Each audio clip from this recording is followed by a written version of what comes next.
ব্রাহ্মণবাড়িয়ায় চলন্ত ট্রেনের ছাদে টিকটক করার সময় ছাদ থেকে ছিটকে পড়ে দুই যুবকের মৃত্যু হয়েছে। বুধবার বেলা 11:30টার দিকে আখাউড়ার গঙ্গাসাগর ব্রিজ এলাকায় চট্টগ্রাম থেকে ছেড়ে আসা সিলেটগামী পাহাড়িকা এক্সপ্রেস ট্রেনের ছাদে এই দুর্ঘটনা ঘটে। জানা যায়, ট্রেনটি গঙ্গাসাগর ব্রিজ এলাকা অতিক্রম করার সময় ট্রেনের ছাদে 4 যুবক টিকটক ভিডিও বানাচ্ছিল। এ সময় ব্রিজের উপরে থাকা তারে জড়িয়ে ছিটকে পড়ে তারা।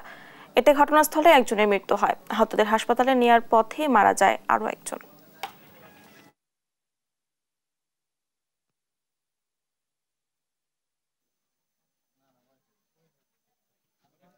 আমরা আসলে তৃণমূল লাইনের সংবাদে আসছি আর কি। ডিউটি অফিসার এবং ওসি স্যার জানাইছে যে গঙ্গাসাগর রেল ব্রিজে এখানে 4 জন লাফ দিয়ে কি মারা গেছে নাকি।